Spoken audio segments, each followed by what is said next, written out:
Olá, pessoal. Eu vou comentar sobre o Elireg, que é o nome comercial do Belzutifan. Belzutifan vem em comprimidos de 40 miligramas e é uma nova droga vioral que é capaz de inibir o fator induzido pela hipóxia. Ele tem essa fórmula aqui, C17H12F3, etc. E ele já vem sendo utilizado para tratar o carcinoma de células renais, que é um dos tumores típicos da doença de von Hippel-Lindau.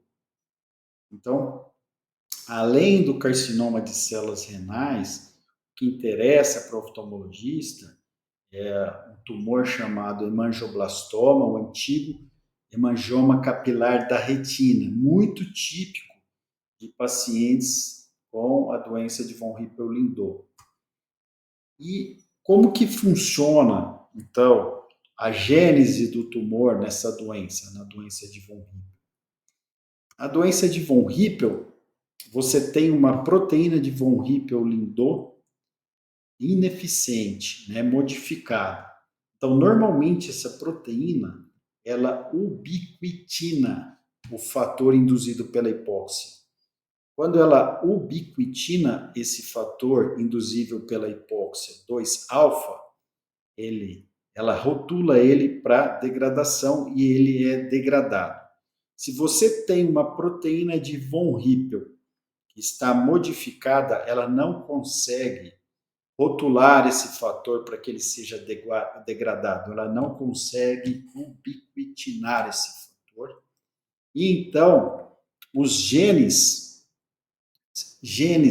responsáveis pela decodificação de proteínas que, em última análise, vão gerar angiogênese, glicólise, tumorigênese, esses genes são ativados. E dentre a tumorigênese, dentre a gênese de tumor, está a gênese desse tumor alaranjado aqui, que é o hemangioblastoma, que aparece nessa foto no de olho desse paciente. O hemangioblastoma normalmente tem uma arteríola nutridora e uma vênula de drenagem, e ele perde lípides e proteínas para o espaço subretiniano, além de líquido, que leva ao descolamento de retina.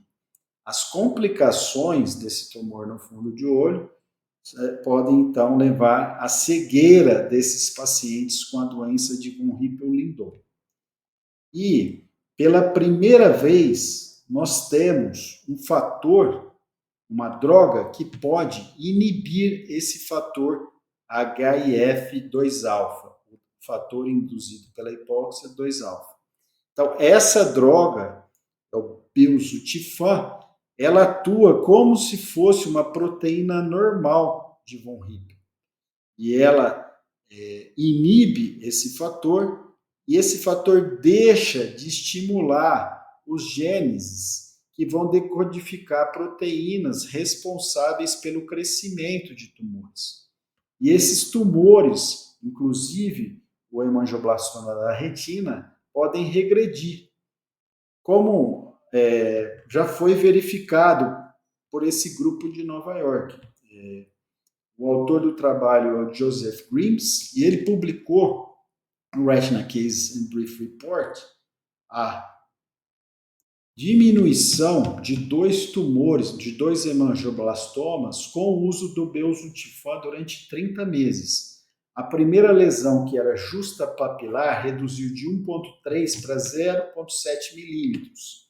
E a segunda lesão, que era inferior, reduziu de 1,1 para 0,7 milímetros após 30 meses de tratamento com Belzutifan.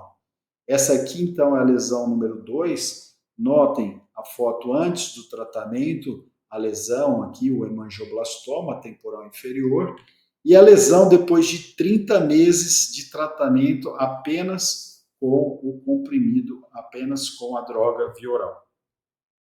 Aqui a tomografia de coerência óptica, mostrando também a diminuição da espessura e do diâmetro dessa lesão. Mais recentemente, agora em março de 2024, nós temos outro relato agora do pessoal do Arkansas, de Little Rock.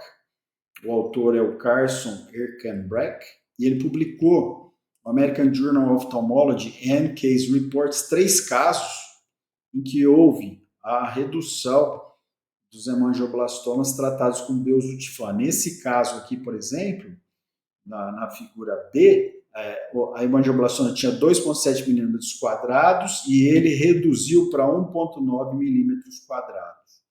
E aqui, no segundo caso, com 2 lesões, a primeira reduziu de 5,4 para 4,1 milímetros quadrados e a segunda de 12,3 milímetros quadrados para 11,1 milímetros quadrados.